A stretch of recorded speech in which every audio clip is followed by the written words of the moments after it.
मित्रों, प्राचीन काल के आश्रम व्यवस्था को मैं आर्ट ऑफ लिविंग, जीने की कला का एक बढ़िया जीता जागता उदाहरण के रूप में मैं देखता हूँ।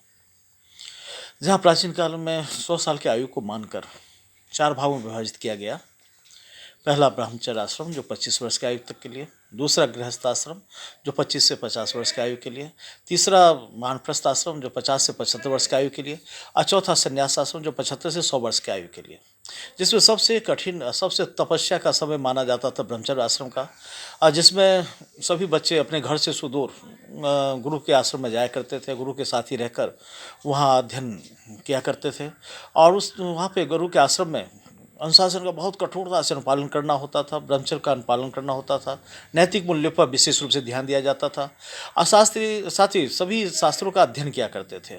और ये तपस्या इस तरीके से वो 25 वर्ष तक के आयु तक किया करते थे। अंतिम में जब 25 वर्ष की आयु का लगभग जब समय आता था, तो उस समय बच्चे अपना जो भी ज्ञान अर्जन किया उसके आधार पर और उसके सापेक्ष अपना धन का उपार्जन कर गुरु को गुरु दक्षिणा दिया करते थे।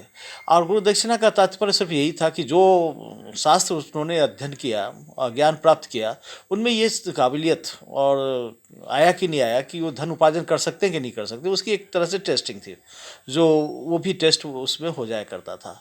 जब 25 वर्ष की आयु कंप्लीट करता था, उसके पश्चात गृहस्थ आश्रम में जैसे ही प्रवेश किया तो उसकी शादी होती थी, शादी ब्याह होता था, परिवार को बढ़ाने का कार्य होता था और धन उपार्जन करना होता था, और समाज के सभी सदस्यों के साथ में भावनात्मक संबंध स्थापित किया करते थे। और ये इस तरीके से ये जो गृहस्थ आश्रम है 25 से 50 वर्ष की आयु तक होता था। इसके पश्चात होता था वानप्रस्थ आश्रम। जैसे ही 50 वर्ष ऊपर हुआ तो वो अपना जितना भी कार्य है वो अपने नए जो आने वाले बच्चे हैं उनको सौंप दिया करते थे।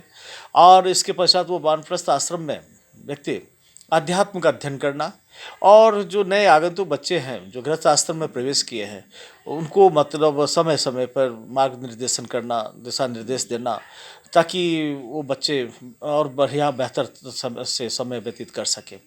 और इस प्रकार से ये आयु वानप्रस्थ की आयु का 50 से 75 वर्ष की आयु तक के लिए था।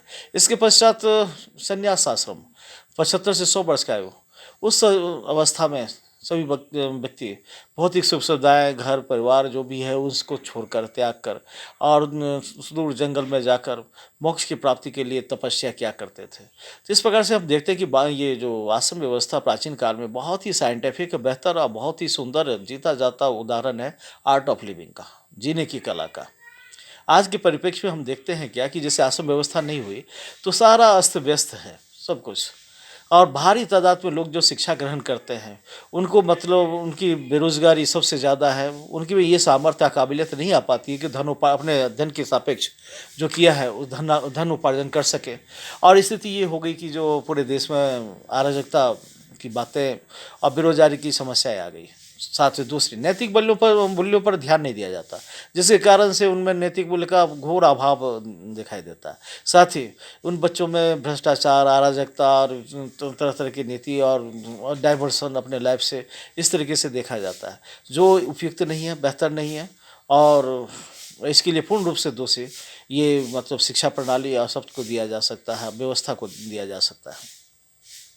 साथ ही एक चीज़ और देखने को मिलती है कि न्यू जनरेशन और ओल्ड जनरेशन में जो कम्युनिकेशन गैपिंग की होता क्या है कि जब व्यक्ति मतलब एक दूसरे के ऊपर में अपना विचार को डालने की कोशिश करते हैं, जिसमें टकराहट उत्पन्न होती है, एक दूसरे के से बेमनस की बातें उत्पन्न हो जाती है।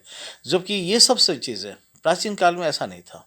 सबका अपना अपनी अपनी अवधि बटी हुई थी, सब अपना अपना कार्य किया करते थे और बेहतर तरीके से मतलब अनुपालन किया करते थे।